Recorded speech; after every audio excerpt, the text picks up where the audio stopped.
नहमदुहु व नुसल्ली अला रसूलिहिल करीम अम्मा बाद।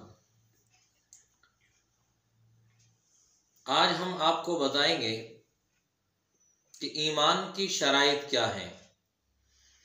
मोमिन बनने के लिए कौन कौन सी चीज़ें बंदे में होंगी तो वो बंदा मोमिन बनेगा।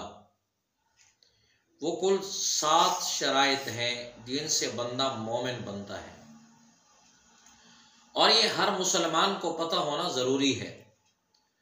आखिर वो अपने आप को मोमिन कहता है, मुसलमान कहता है कि मैं मोमिन हूँ, तो उस मोमिन का माना होता है ईमान लाना, और ईमान लाने से आदमी जहन्नम से मामून हो जाता है, महफूज हो जाता है, इसलिए उसको मोमिन कहा जाता है। आइए हम आपको बताते हैं वो ईमान की शराइत कौन सी है। वो ईमाने मुफस्सल के अंदर बयान की गई हैं। वो 7 हैं।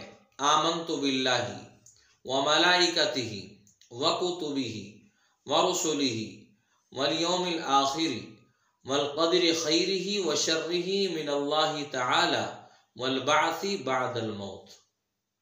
ये हैं ईमान की 7 शर्तें।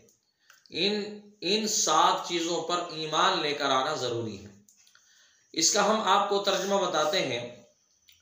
बामुहावरा तर्जमा इसका आसान लफ्ज़ों में यूँ होगा, आमन्तु बिल्लाहि, मैं ईमान लाया अल्लाह पर, व मलाइकतिही, और उसके फरिश्तों पर, व कुतुबिही, और अल्लाह ताला की तरफ से जो नाज़िल शुदा किताबें हैं उन पर, व रुसुलिही, और अल्लाह के पैगम्बरों रसूलों पर, वल यौमिल आखिरी, और आखरत के दिन पर, वल क़द्रि खैरिही व शर्रिही मिनल्लाहि तआला, और अच्छी और बुरी तकदीर अल्लाह की तरफ से है, वल बअसी बअदल मौत, और मौत के बाद दोबारा जिंदा किए जाने पर।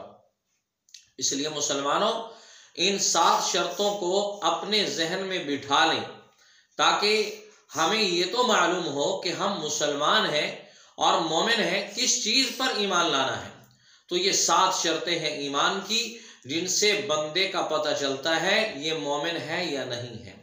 अल्लाह रब्बुल इज़्ज़त मुझे और आपको सही माना में दीन की रहनुमाई हासिल करने की, अमल करने की तौफीक नसीब फरमाए।